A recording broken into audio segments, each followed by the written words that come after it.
This game once again here on Pittsburgh Sports Live. I'm Matt Gajtka, joined by Jesse Marshall from The Athletic. We're talking about the Penguins' 5-2 win in Buffalo over the Sabres, opening up a two-game set in Western New York, the first of 8 games remaining against the last-place team in the NHL, and mission accomplished, 2 points in the bank. Not that it really mattered if they gave Buffalo one, but to win it in regulation, that continues the recent trend. 4 consecutive victories, all in 60 minutes of play for the Penguins. And, we saw a continuation of a few trends. We'll get to that in just a moment. I want to remind you that you can levy your comments at us on YouTube. We're on Facebook. We're on Twitter as well via Periscope. So plenty of ways to get at us here on Pittsburgh Sports Live. And you can like and subscribe so you know whenever the videos are popping up, whether it be these live shows or some of the pre-recorded content that we have on the channel. Again, Pittsburgh Sports Live is all you have to search on YouTube.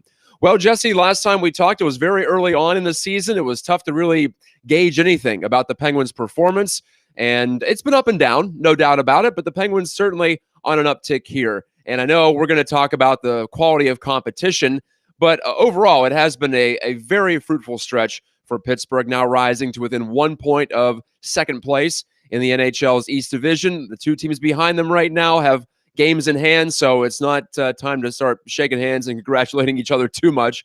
But at the same time, this game was one of those that the Penguins, I don't want to say had to have, but they needed to take care of business here. They've had a nice stretch against contending teams, and now it's time to clean up against the dregs. The Sabres and the Devils are going to be coming up in quick succession over and over and over again. So what can you take away from tonight's game? Of course, knowing that the Sabres aren't going to pose a huge threat, but at the same time, you still have to beat them. You still got to get those 2 points. Sure, and look at Philadelphia just the other night, Matt. I mean, it took every little bit of energy they had to fight back and force a come from behind win against Buffalo. It was certainly, these aren't games that you can take for granted. And all year long, you've heard, well, the Penguins still have 8 against the Sabres. They still have these games in the bank that should be these, quote unquote easy points. And nothing works that way in the NHL. It's every night's going to be difficult. And you saw Buffalo be opportunistic early on tonight to keep it close for a little bit. But overall, you have to take care of business. I think this was one of those games where the Penguins exerted their will on the Sabres for most of the night and kept things pretty calm. So I think for me, the takeaway is they went out and pretty much handily beat a team that they should have. And that certainly, I think, bodes well for the 7 more games of the series that we have yet to come. The Penguins outshot and outchanced the Sabres. It's 5 out of 6. I think they've done that to opponents. So they've been earning these victories. They've been coming about them honestly, and that's a good sign for a team that for a while was outperforming a lot of its metrics in terms of getting those points in overtime. What are they, 7-1, I think, combined overtime and the shootout. But here they are with this nice regulation win streak, and even though they didn't have to come from behind, as you mentioned, the Sabres did tie it up a couple of times in this game. Maybe not their best performance. In fact, I know it's not their best performance, but also tough to summon up your best when you're not being challenged a ton here. The Sabres are the worst team in the NHL in the standings, Jesse, and also the worst, if not one of the worst. Well, I guess it's it could be a toss-up at times between them and a couple other squads. But as far as 5-on-5 play goes, the Sabres give you a lot. And I was curious to see how they were going to try to attack the Penguins. I think early on the answer was they weren't attacking at all. They had, I think, 0 forecheckers a couple of times. What did you see from the Sabres here tonight as they tried to just hang with the Penguins and keep it close? They gave the Penguins way too much time. I think especially on the breakout. You made a great point about the 0 forechecker piece. Their highest forechecker, Matt, at some points in the first period was only several feet ahead of the red line. So they really weren't looking to disrupt what the Penguins were doing. They were trying to protect the middle of the ice. But it didn't really make a difference because they still made their mistakes. At the other end, you look at the Kapanen goal and the they kind of handcuff themselves in a bad situation, and his forecheck is the fortune changer there. You had to give Evgeny Malkin bust the game open a couple times tonight. Anthony Angelo found space for himself on several occasions. So I think the idea, right, is to say, okay, we're severely disadvantaged here from a star power perspective, so we're going to park the bus. We're going to clog it up, and we're going to try to take away the critical areas of the ice. But for this Penguins team, it's just they have ways of finding the time and the space. They'll create it, they'll make it, and I think you're better off just selling out and trying to disrupt them than you are sitting back and hoping that they make a mistake. You got to put some pressure on these talented teams in the NHL. You just can't, knowing that time and space are the two most precious commodities for a hockey player. The more you afford them to a guy like Evgeny Malkin, the more you're going to probably regret it later on down the line. Well, let's talk about Malkin and Kapanen. They team up for the first goal tonight. Essentially a 2-on-0, maybe a breakaway with Malkin trailing, and it worked out for the Pens. We've seen a lot of 2-on-0s and 3-on-0s this year. It's been kind of weird, both for and against in Penguins games at least. But neither here nor there. You did a long YouTube breakdown of the Penguins goal. What was it, a couple of nights ago against the Rangers? 21 consecutive passes ended up being Kapanen from Malkin in the end, but you broke down a lot of what has made Kapanen and Malkin an effective pairing for Mike Sullivan and the Pens here. This was a totally different goal tonight, but they've gotten some off the rush. They've gotten some in the zone. So clearly there's something to this combination here. And you spoke in that video analysis. I suggest folks check it out. You can find Jesse's, first of all, his Twitter feed at jmarshfof, and he tweeted out the link to that YouTube breakdown. But in that piece, in that breakdown, you talked about freelancing and how the two have found ways to read off each other. And that might take a little bit longer than it would if you're just going to do a couple of guys who really stick to the system as well. So what do you think is there as far as the way those two guys read the game that allows them to have some success here early on in Kapanen's Penguins career? Well, I think so. First of all, Matt, I think it's often difficult to quantify what it means when you say somebody, quote unquote, has a questionable hockey IQ, right? Like that could mean any number of things. And we heard all of that coming out of Toronto about Kasperi Kapanen. It's hockey IQ is not there. You can't think the game at a high level, et cetera, et cetera, et cetera. I don't see that now. I'm not walking away with that impression now. Whatever I think Toronto did from a systematic perspective, Matt, didn't work with him. When things went off script there, it didn't look as natural as it does here. And, I think, perhaps the difference for me is Evgeny Malkin is much more brute about it. He can be fancy. He can go east to west. We saw him almost score tonight a goal that would have been akin to Ovechkin against the Coyotes all those years ago. But it's still north-south, and Malkin's a physical presence. He's adept at cycling the puck. Year over year, we're used to seeing him generate a lot of shots and scoring chances from the middle of the ice, and that element was just missing this season. I think what plays well is that when these two go off script and kind of ditch the system, they seem to have some of the same tendencies. They seem to have some of the same abilities to slink in behind the defense, to find soft areas, to be a distraction, right? And that's, I think, the big piece. And even if, I know the power play is different than even strength, Matt, but that's to me symptomatic of the Penguins' issues as a whole when they get into bad habits. There's a lot of guys kind of just standing around looking at each other, waiting for somebody else to be the one to make the play. And I think in the case of Malkin and Kapanen so far, you've just seen a lot of deception from them, a lot of constant movement, keeping the defense on its toes. They'll flip the play from one side of the ice to the other just to get that shift going where the defense has to move around. I've loved it. I think it's elongated their time in the offensive zone. I think it looks really natural right now. And, the reality is Evan Rodriguez is, generally speaking, a guy who you'd prefer to have on your fourth line. But I think we're at a point now with Malkin and Kapanen, Matt, you could put a garbage can out there and it'd probably pick up an assist or two at some point along the way.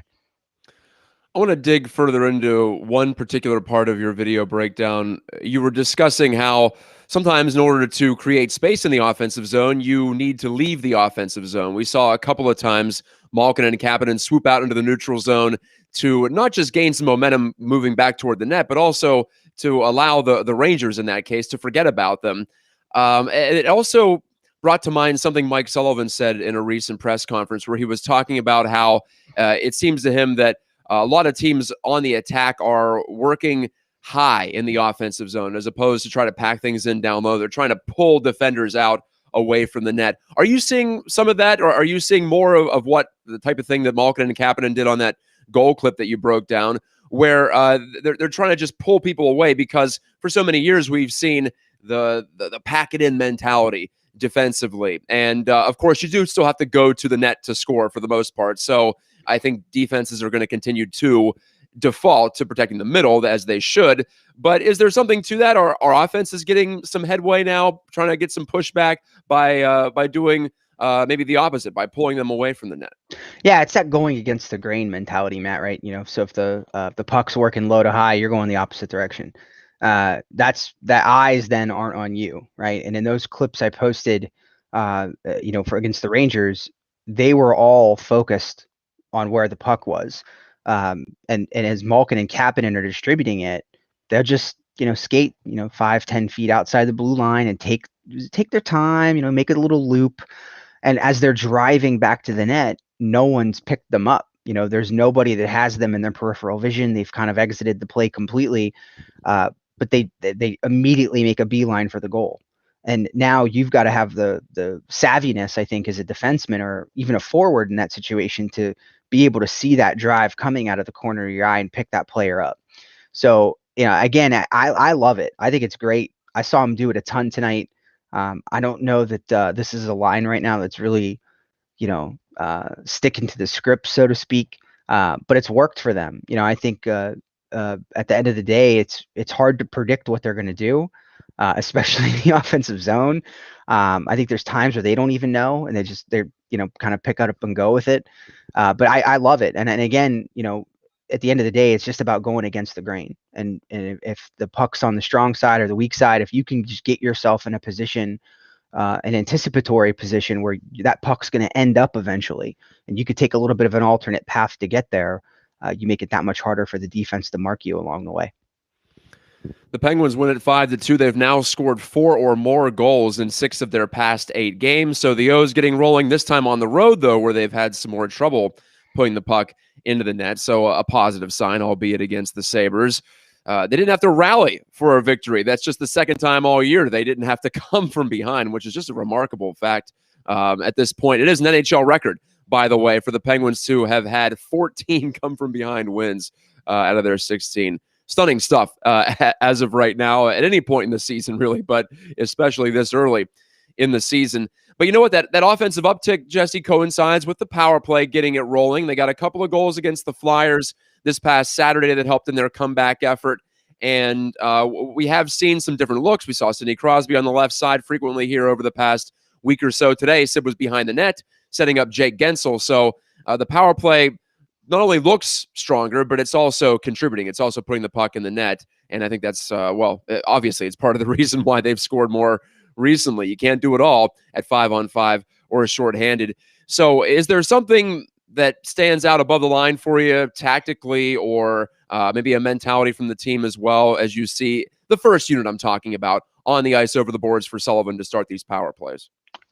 For me, it's that focal point, like you said, man. Where are you working the power play from? Where's your start and end point? For me, when the Penguins are at their worst on the power play, everything is just kept to the perimeter, and it just becomes way too easy to keep them to the outside of the ice, to kind of push them around a little bit, right? I think what is encouraging for me tonight is to see them to start working out from behind the net. To start, drawing that defense in, sneaking some guys into some critical areas. I mean, we saw Jake Gensel tonight, which I posted a quick video of that goal on Twitter, Matt. All 4 Sabre penalty killers were staring directly at Sidney Crosby before he distributed that puck to Jake Gensel, who was just sitting behind everybody, kind of slinking slowly into the bottom of the zone. So, that to me is just, it's the means to the end. The structure that the Penguins use, Matt's really not that uncommon. It's that umbrella, that 1-3-1. But you see so many different teams in the NHL use it differently in terms of where the focal point is. The Dallas Stars, for instance, Rope Hintz is a guy that they love to walk off the wall. Tampa loves to cross ice pass. I think the Penguins, for the majority of this year, Matt, they didn't really have that identity. What was their quote unquote gimmick on the man advantage? I'd love for it to be a low working power play that sort of drives to the front of the net and just overwhelms that down low area. I think we need to see that happen more consistently before we're willing to call it a trend or a theme. We can get a couple weeks of this, then maybe I'll jump on the wagon that it's intentional. But I don't know that they've got me convinced just yet. Well, that's the thing. I had that similar thought. The best power plays have like a 1A option, then a 1B option, maybe, but they don't try to do everything. They don't try to be all things to all people and let everyone touch the puck. If it's working to run it through a certain spot on the ice or a certain player, then continue to do that until they stop it. You see the Sabres with Olsen, for goodness sakes. He has 6 of his 8 goals on the power play from that same spot on the right side. It's the Buffalo Sabres. They have some high-end offensive talent, but it's the last place team, and they still have an effective power play. So it doesn't take exactly any kind of reinvention of power play concepts over the years. Behind the net is fascinating to me, though, because it makes everybody shift their eyes, right? It makes the goalie stick to the goal line. It makes the defenders turn around. You're not just in that stereotypical forward-facing position when you can work it in behind. Easier said than done sometimes. Some teams have more of a big body presence, so I'm not sure that would work against every team as effectively. Sabres look totally clueless, as you mentioned there on the Gensel goal tonight. But what is it about behind the net? What do you think about behind the net as a viable place to quarterback a power play from, quote unquote? I think at the end of the day, Matt, these penalty killing units in the NHL are still just so dead set on taking the slot away from you that they'll concede space in somewhere else to make sure that they're stealing that area away. So more often than not, if you're in the corner, or maybe you got it behind your own net, you're not going to have that penalty killing unit aggressively pressure you. And kind of what we saw a little bit tonight with the Gensel goal is Crosby had that extra second or two to draw that defense to him and to take put their eyes on him before distributing the puck to Gensel. And that's really what it's about. These teams, they put that premium on the area between the dots and on that trolley tracks in the center of the ice, and for good reason, because that's where quality goal scorers are going to hunt that space down in today's NHL. But if you're affording people time and space to orchestrate things from behind the net without even just a modicum of, token pressure, you're kind of creating a little bit of a disaster for yourself. I think too, Matt, is if you watch as time has worn on and as the Penguins have kind of sort of dug their way out of this power play basement that they were in, you've also seen them ascend the league charts in terms of just their raw shot attempts. And I know that with the power play, sometimes yelling shoot, is like is like a meme. But I think in their case, they were bypassing some really high quality opportunities and looking for that perfect play. So I think you've just seen less of that and more of a willingness to a spirit to just put it on net and see what happens has kind of been there to their benefit. Even when you just shoot a little bit more, it can affect how a team defends you. Certainly. Let's go to some comments here on YouTube. I'm going to make a liar out of Underwater Levels. He says we rarely read the comments out loud. I'm going to do it this time. I try to as much as I can, but you don't want to interrupt the conversation too much. Anyway, Walt Flanagan says a win is a win. They kind of sleptwalk through it, but whatever. Yeah, there were some moments where the Sabres looked like they might be able to steal a point, at least early on. Yeah, I think like being routine like they were tonight has it it lends itself to being a sleepwalking perception. I would say that that's good news, though. You don't want to take the routine and turn it into a disaster. So I think it's just one of those situations where they were just that much better than Buffalo that they didn't really have to exert all that much effort to get that 5-2 result. So you kind of hope that more of that's on the cards for Saturday. Underwater Level says the Pens look good against the beatable teams. I would say define beatable. I think the Rangers were hot coming into that 2-game set, and the Penguins took care of them. But they better show up against the Bruins, Isles, and Caps. Those are 3 very different opponents, and they haven't seen the Bruins in a while. I'd like to see the Pens and Bruins, and we will see the Pens and Bruins again several times before the end of the season. The Islanders, though, they give everybody trouble, don't they, Jesse? They don't give you much space at all. You really have to, in a lot of cases, eke one out against them. You're not going to be able to blow them out most nights. That's the old Barry Trotz system there, Matt. It's not maybe fun to watch, but it sure is effective. They know they're going to take care of their goalie. They're going to converge on him. They're going to eat up the middle of the ice in the neutral zone, and they're going to try to counterpunch you to death. And boy, does it work. And now, if this is the really scary part about the Islanders is their peripheral metrics, Matt, in terms of the way they control the game. that's changing. And now they're starting to dominate these games at even strength. Whereas before, you could kind of beat them up a little bit, and they would shoot the lights out. And, sure, that's frustrating, but you'd almost prefer a version of the Islanders that's not, controlling all of the scoring chances and the shots in a game, which is unfortunately the version everybody's getting right now. So they're very much for real. They've got good goaltending. They're sort of peripheral metrics are there. I don't anticipate the Islanders are going to be going anywhere anytime soon. Yeah, if anything, they look like the favorite in the East Division as of right now. Not that we should be surprised. Trotz works his magic. Mitch Korn has a lot to do with that, his goaltending coach that's followed him everywhere. But this is a different level for the Isles. They look completely legit.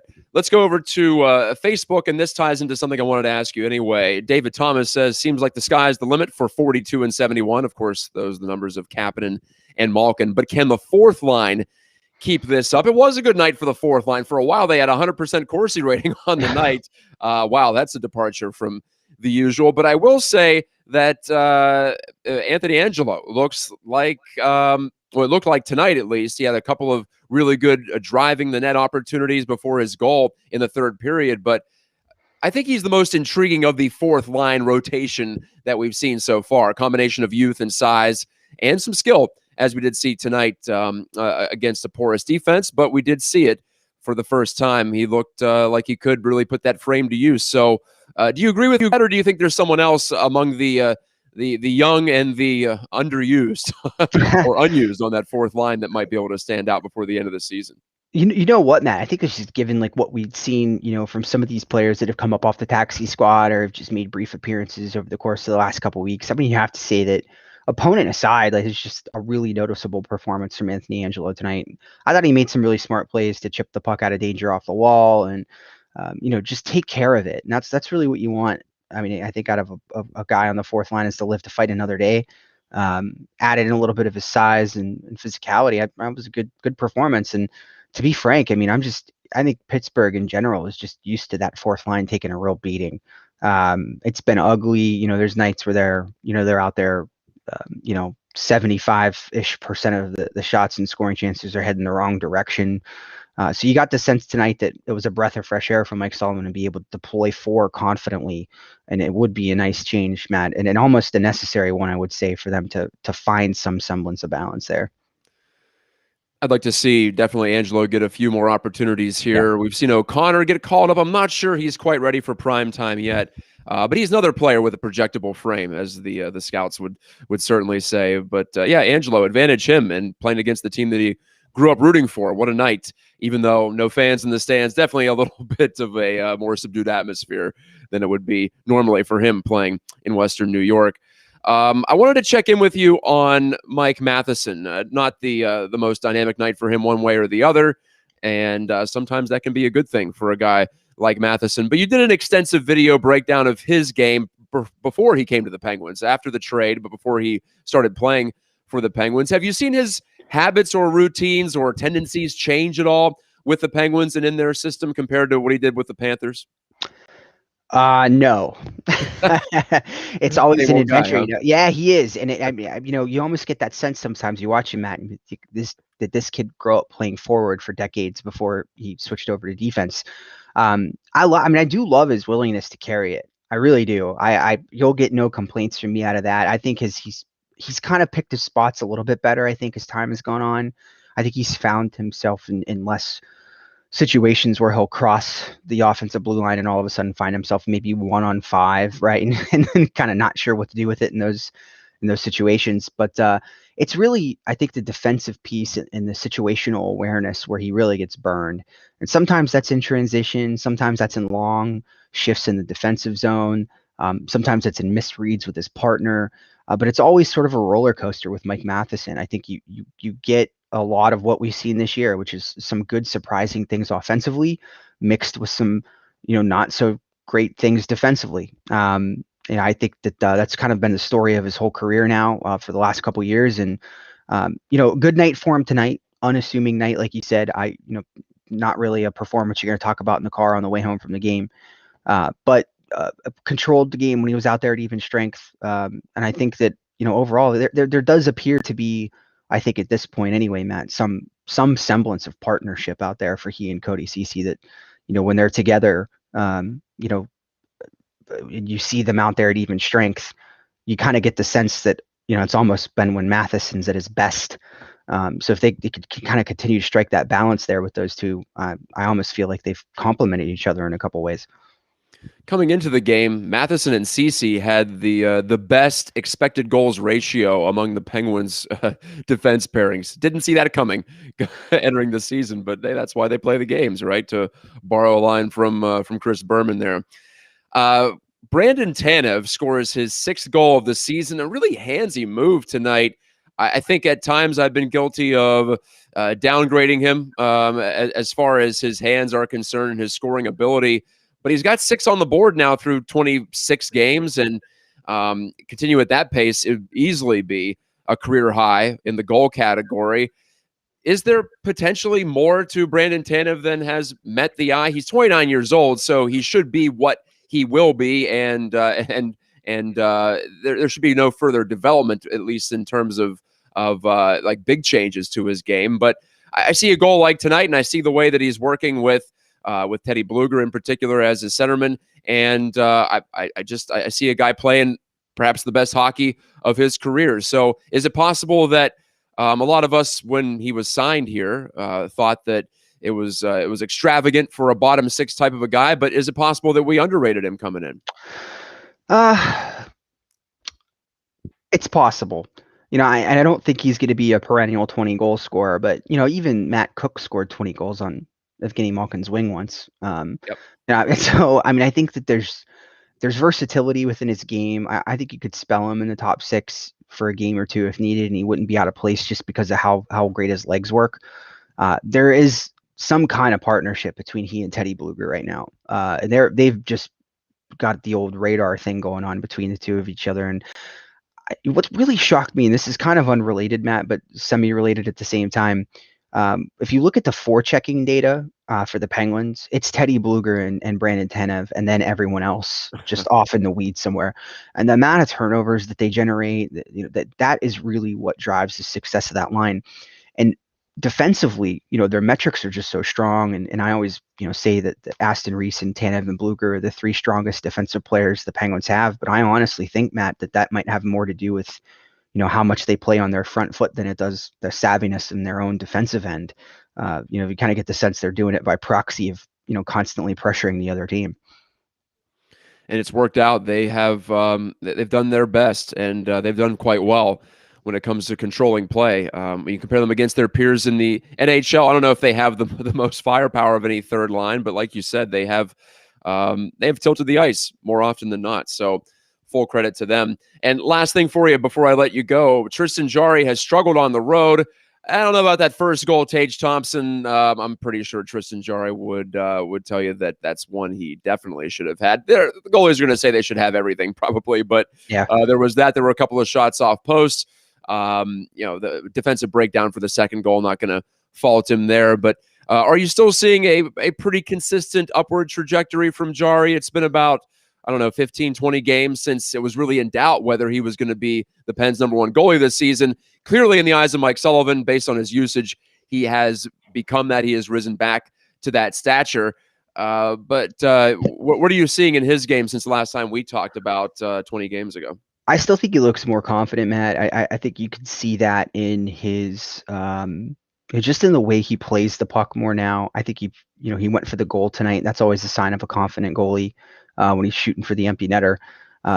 His rebound control has been better. I think you've seen him have to make a second save less, and I think even more of his lateral mobility and getting side to side in the cage quickly has been on display. And maybe not so much tonight with that first one, like you said, from Tage Thompson, who kind of had the Penguins defense chase him around from behind the goal, which is never a good thing either, Matt. When your defensemen are leaving the front of the net to chase someone back around the other direction, that's never going to end well for them.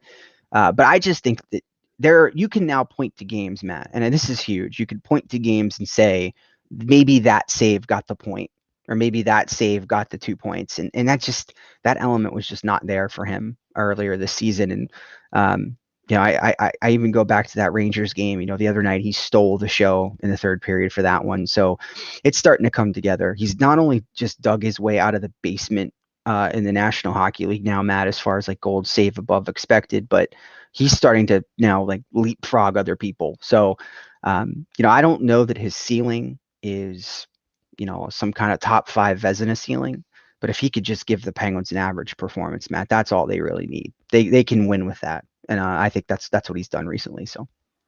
Yeah, Jari better than average recently. The Penguins, as a team, better than average recently. 16-9-1, still not really locked into a playoff spot, but we're about halfway through the season now, Jesse, so we could probably look at it and try to figure out how they matched up against expectations. I thought the Penguins would finish second in this division. They still clearly have a chance to do that. They still could finish fifth or even sixth, though. So I'm not sure we've learned a ton that's surprising about this team, but at the same time, they put themselves in a pretty good position, haven't they? They have, especially despite the hiccups that they experienced at the beginning and just some of the self-inflicted wounds that they went through early on in the year with a really difficult schedule, and that's really, I think, modeling out the rest of the season. That's really the one thing that they have playing in their favor is they've gotten a lot of the difficult stuff out of the way already. Now, historically, new games against the New Jersey Devils are never easy for the Penguins, so you don't want us to go counting chickens before they're hatched. But just from a star power and performance perspective, they've got the friendliest schedule that's left of any team in the division. So you got to like that moving forward. We're starting to see, I think, less and less of those 5 to 10 minute just missing periods where they go MIA. And it's just a consistency thing for me. They're going to be a difficult out, if they can give you 7 good games. And they're starting to prove, I think, with time that they're capable of doing that. The Devils do scare me a lot more than the Sabres do. The Devils are better at 5-on-5. Their special teams have let them down. Sabres, exact opposite. Terrible at 5-on-5, and special teams have at least given them some small glimmers of hope. But regardless, those two teams at the bottom of the division make up 15 of their final 30 games of the year. So it's time to take advantage, make some hay, all those cliches. The Penguins did that tonight. 5-2 Thursday night at KeyBank Arena in Buffalo, New York. Jesse Marshall of The Athletic has been my guest on Pittsburgh Postgame. Jesse, anything you'd like to hype or promote from the website recently? So we did the YouTube video that kind of broke down the Kapanen and Malkin goal from the other night. And then coming up on The Athletic, we are going to talk a little bit more about Teddy Blueger. We're going to get into some video about him and talk about some of the things that he does away from the puck, Matt, that I think are savvy and help set him up for success in other areas of the ice. I've always loved Teddy Blueger's skating ability. That's primary attribute 1 and 2 for an NHL player these days. You got to be able to move, and absolutely has always brought that. But he's really fleshed out that game. So look forward to that on The Athletic. You can check out Jesse on Twitter. That's where he shares all of his work. JMarsh FOF. FOF for Faceoff Factory, your old site. I love that you kept that on board there with the handle. Can't get rid of it, Matt. I gotta keep homage to the to where we got our start, right? That is that's the brand at this point. So hey, keep it rolling, right? Consistency is a big thing. All right, thank you so much to all of you out there for watching Pittsburgh Postgame. Great to join you again. We'll have another Pens regroup in the morning on Pittsburgh Hockey Now as well with Dan Kingerski. So keep an eye out for that here on YouTube. Talk to you next time on Pittsburgh Postgame.